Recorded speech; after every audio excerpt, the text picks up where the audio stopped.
different ideas from stakeholders that we are dealing with, we were able to do that together as a team. I think that's fine. Thank you very much. Thank you very much. Chairman. Thank you. I will invite Karo Kituku to engage you with some questions.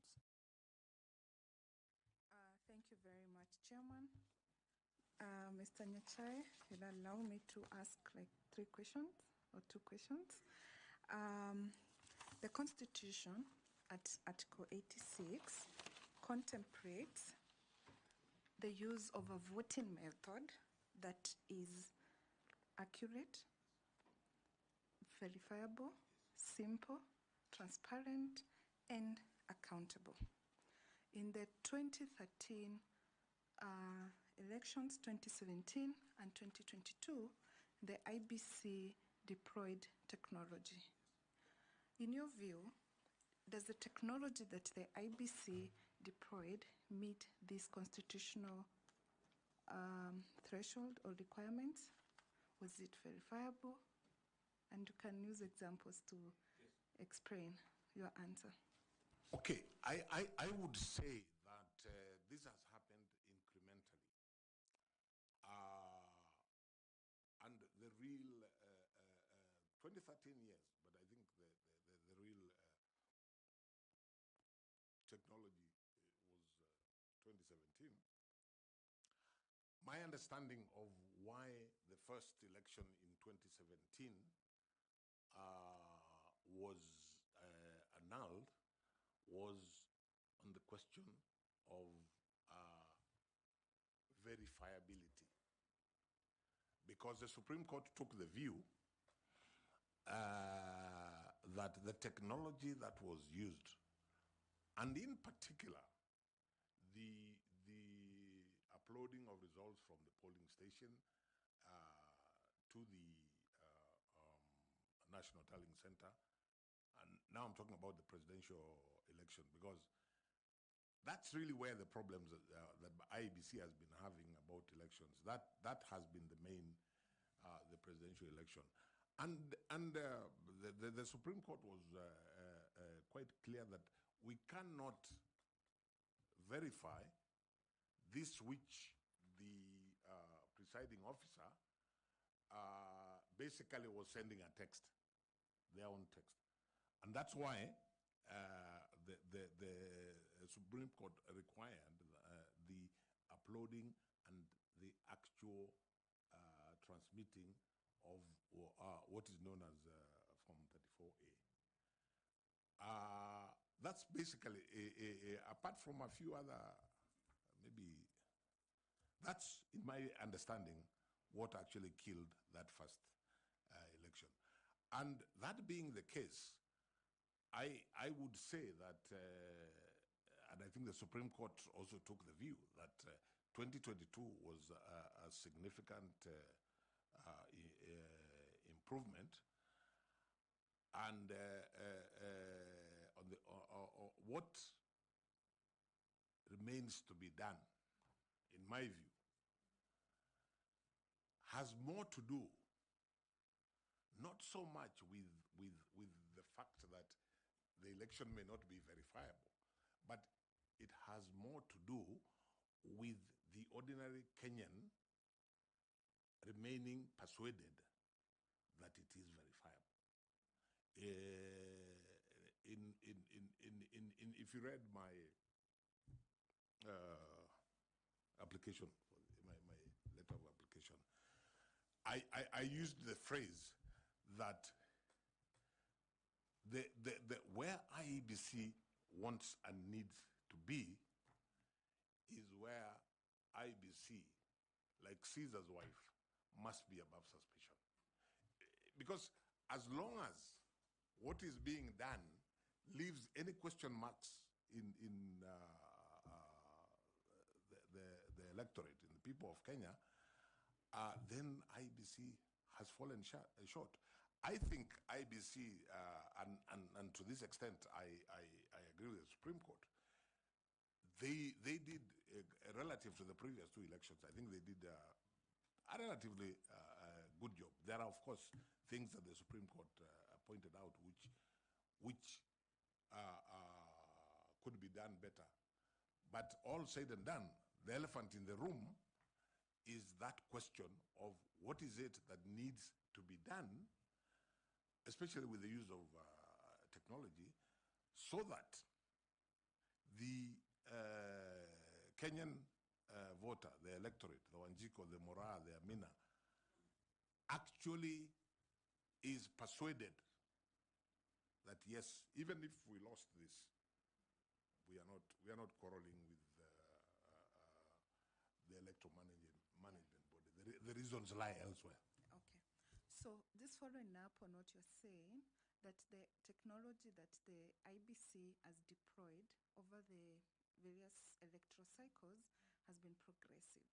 So apart from the KIMS kit, which is the technology that the IBC basically deploys, what other areas can the technology be deployed to enhance the elections management in Kenya? Again, allow me to go back to the fundamental question, what I've called the elephant in the room, so that we are looking at the trust deficit that exists between the people of Kenya and the whole system, including IEBC. How do we narrow and possibly even do away with that? So my answer to that question is even around the KIMS kit. If I was, or tomorrow I find myself in the boardroom of IEBC with commissioners, I would be saying, what is it that the technology we have, what is it that can additionally be done so that the people of Kenya actually feel that they have no reservations? IBC, I believe there's an ongoing discussion between IBC and of course like the National Treasury and those who provide money about whether or not the technology, especially the KIMS kits, whether they're obsolete. IBC takes a position, I believe, that they are now obsolete. So that's an issue that needs to be resolved. I am aware that one of the things that, because currently, what the KIMS kit does, as I'm sure you members of the panel know, is the starting with the registration of voters, then the registration of candidates, then the identification at the polling station of the voter, and finally, which is the most problematic, the transmission, especially of the presidential result from there. So, and in the process of answering the question, I would want to ask, if I'm in the commission and just sat there, I would want to find out from the technology people, for example, how can technology carry the voter with IEBC from the time they vote up to the time results are announced? For example, the issue of technology keeping the voters, if I vote, for example, if I normally vote at a polling station called Kisi Primary School. When I vote there and leave the station, if at the close of the voting, I got a message that tells me in your polling station, X number of people voted. This is when they have done the counting. These are the results. The ones that are being announced, pinned to the door and transmitted and then physically taken. if that was done, I venture, and technology helped the voter to get that. I venture to suggest that a Kenyan who was so minded could actually do the arithmetic themselves. So by the time IEBC is announcing the result, they are able to, if they are so minded, to do that arithmetic, whether through their political parties or not.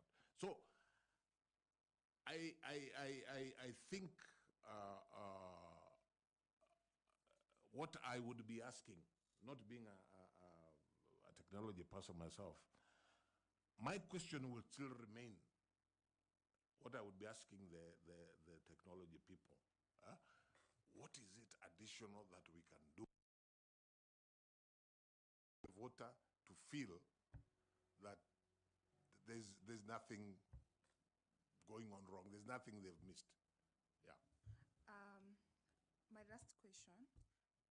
So the law and there are instances that the technology does fail.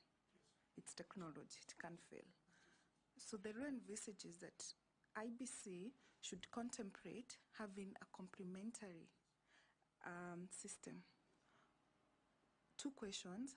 What is this complementary system? And the second question, how would you ensure that that complementary system remains credible, transparent, verifiable, accurate, and accountable? Okay, the first question. Put on your mic, Justice. Sorry, Chair. The first question, what is this alternative?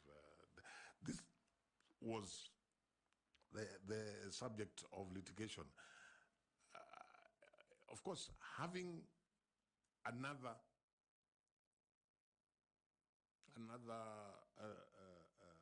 technologically based complementary system may not be such a bright idea because they could both fail. So the complementary system that IEBC is using really now is the physical getting the information. This is at the polling station, getting the information physically from the register. But that it's complementary, but, and this now is to answer your second question, it may not be ideal because you go back to the reason that we went to technology in the first place. So as at now, me, who is not a technology person, I have not yet engaged with an understanding of what a complementary system that does not rely on the register would do. So maybe to help you, this complementary system can be manual in the sense that the voter identification is manual. It's outside the technology. There is a physical counting, the physical tallying of the Form 34, that for A, that for B, that for C, and the handwritten transmission or the physical transmission of the forms to the National Tallying Center. This is in regard maybe to the presidential. Yes. Yeah, so that is maybe what could be manually.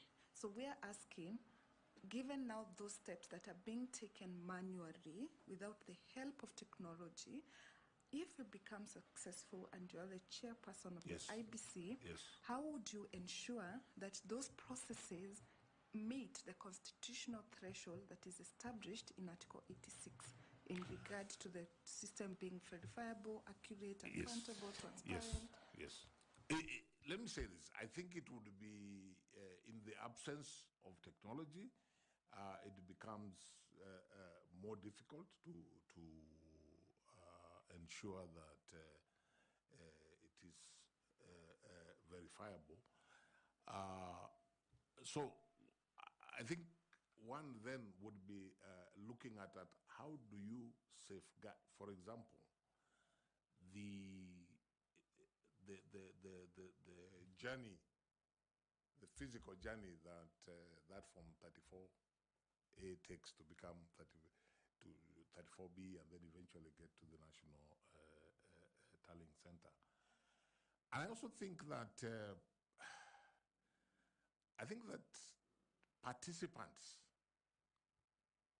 not to run away from the responsibility of IEBC to deliver an election that is verifiable, credible, and transparent.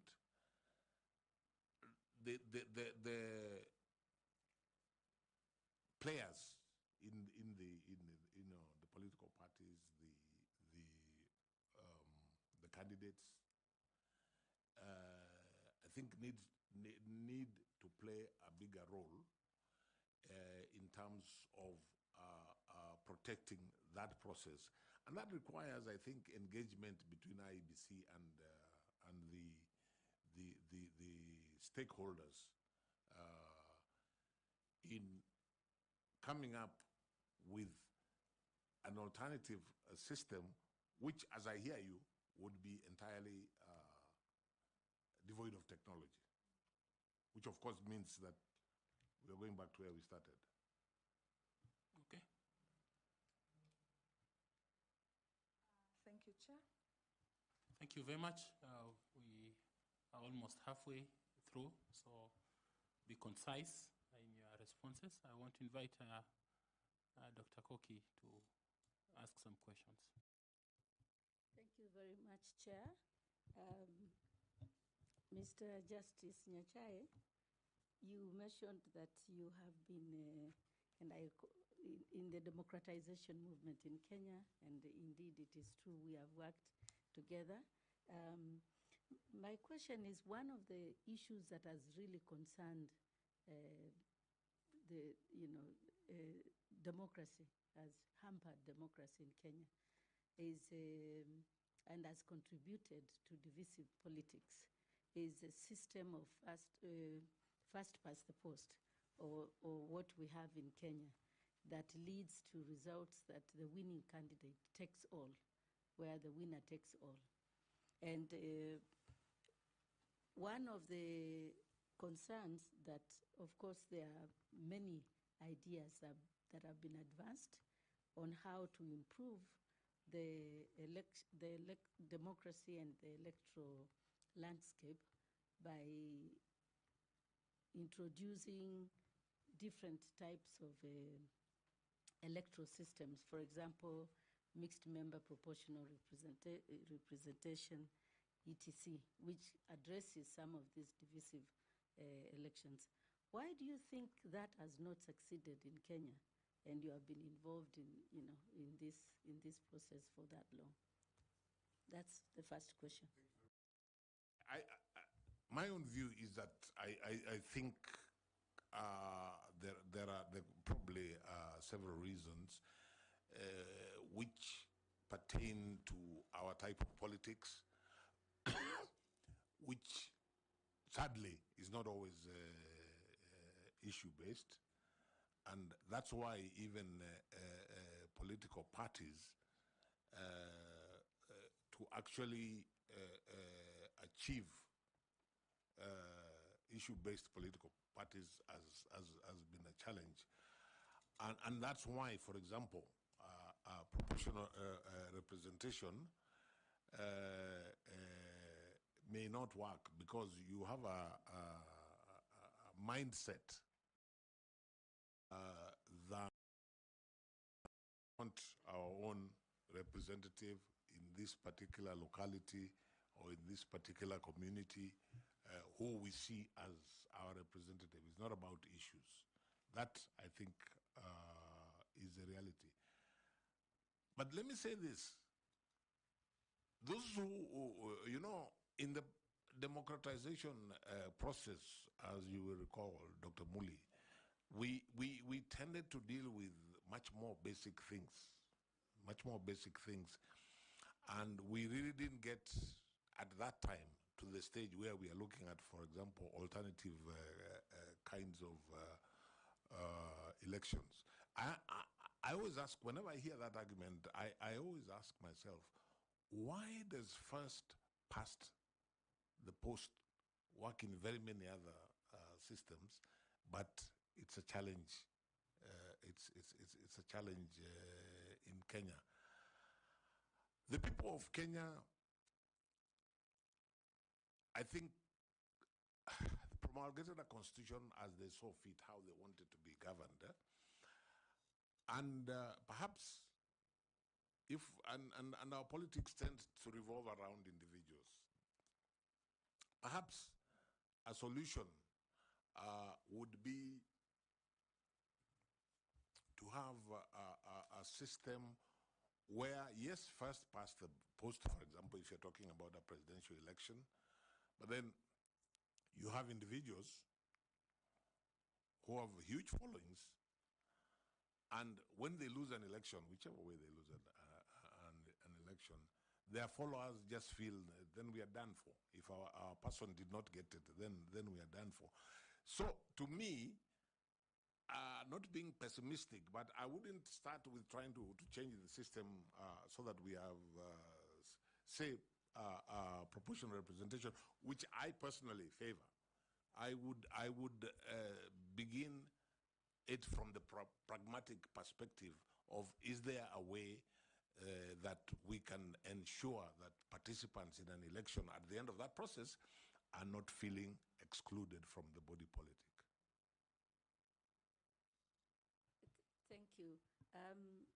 Justice Nyachai, perhaps you can share with the panel some ideas on how we can address this issue in Kenya, this perennial problem of divisive politics, and you know, when at the end of election results where they are not being accepted, and after elections we have those members, you're saying the followers of the losing candidate, the first runners-up, has a lot of votes that have just gone to waste. Yes. How do we address that so that we can make Kenyans appreciate and accept the results of the elections?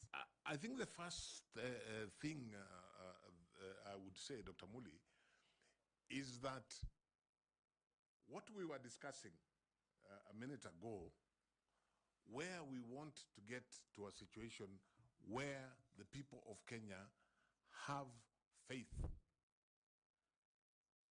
in the system, and to the extent that they're more likely to accept the result. I don't want to speak too much, the chair warned me, but let me just give a quick example.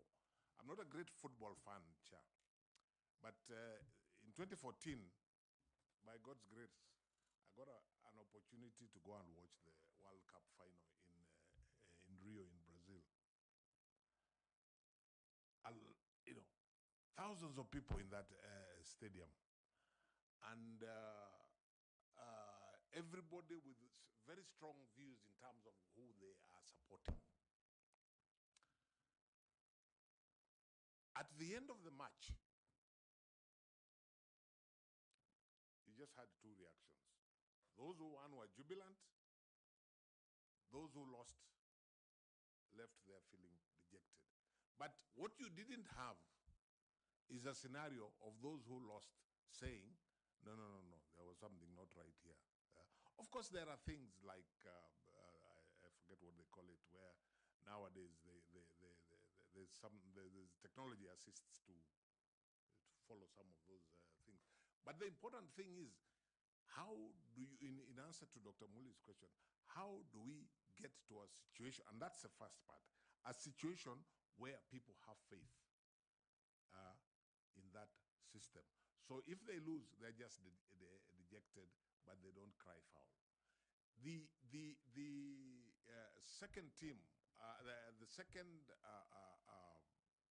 side of it, I think if we accept as a people that we have this problem that is perennial, where difficulties in accepting the results and so on,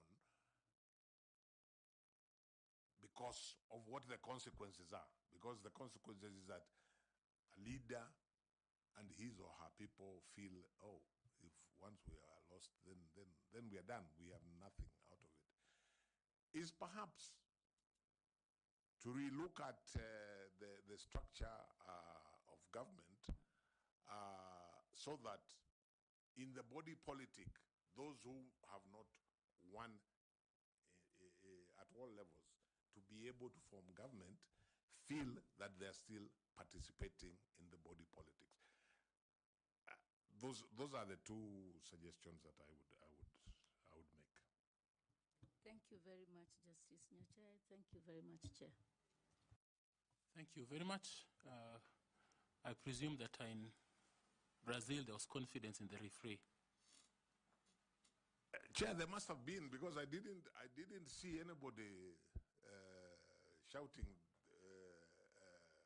referee Akwende or things like those. I just saw people jubilating in that particular match.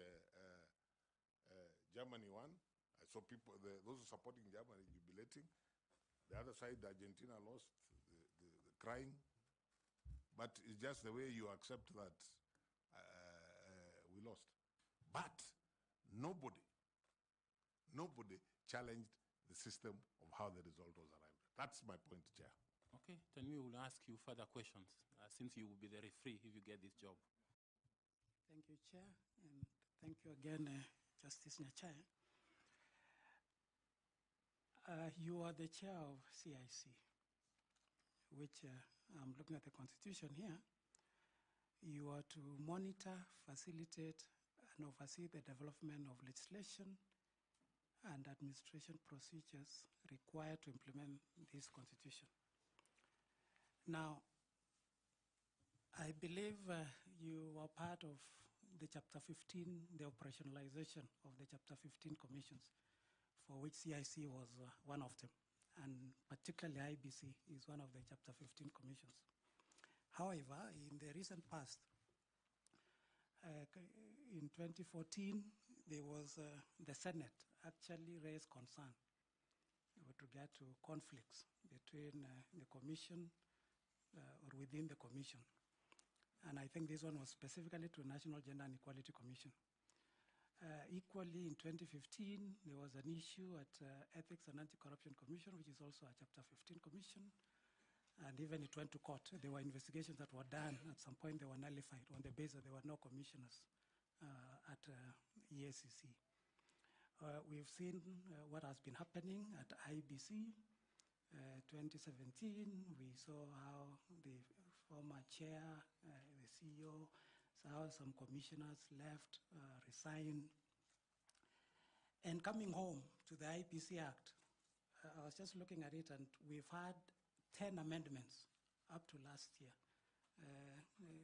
The one that created this election panel was actually the 10th amendment of the IEBC Act. So looking at the governance framework of these constitutional commissions and the conflicts that we've seen running across, is there a problem with regard to the governance framework of our constitutional commissions? And is it a constitutional issue? Is it a legal issue? Or it's more of a governance issue? Thank you. My answer to that would be it's none of the above. The biggest problem is the dynamics of personalities and what is perceived as power play. The one you didn't mention was between the National Land Commission and the Ministry of Lands. I honestly, obviously, like I said earlier on, hindsight is always 2020. There must have been a few things here that when you look back, you say, this we could improve on and this we could improve on.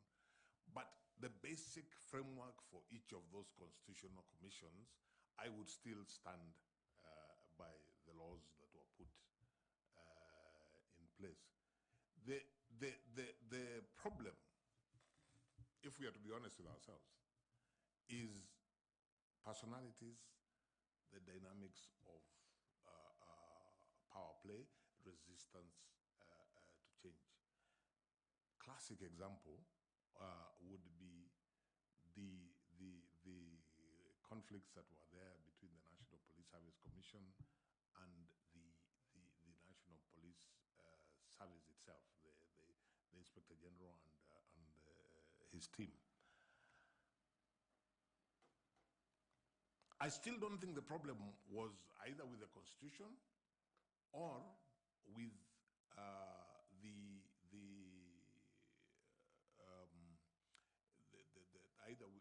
either with the Constitution or the laws made to implement the Constitution. I think it has more to do with a situation where one side or other is resisting change. You know, we must not forget at any point that the 2010 Constitution was and remains a radical document, a transformative document, relative to where we were before. So when you tell a senior police officer, take the IG, and I mean, it's just an example, I'm not accusing the IG of anything, that you are able to do this previously, but now under the constitutional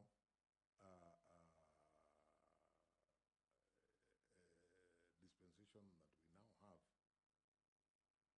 this can only be done this way, or this can be done by another body like the commission. Even when we were writing the KDF Act, for example, it took a lot of energy, particularly by Dr. Muli, Elizabeth Muli, who was in charge of that particular thematic. It took a lot of energy, negotiation for the military to understand a concept called civilian oversight, which is in the Constitution. They're not used to it. To their credit, eventually they were able to internalize it. To me, the problem we have been having with the constitutional commissions is not about the Constitution, is not about the laws to implement the Constitution. It's about the power play and resistance to change. Further to that, the IEBC Act, which if you are successful, you will be responsible for its implementation, was actually amended in 2016. And it is the only one under Chapter 15 commissions that has separated the functions of the commissioners and the secretariat, unlike all the other Chapter 15. This one under Section 11A has went ahead to separate it.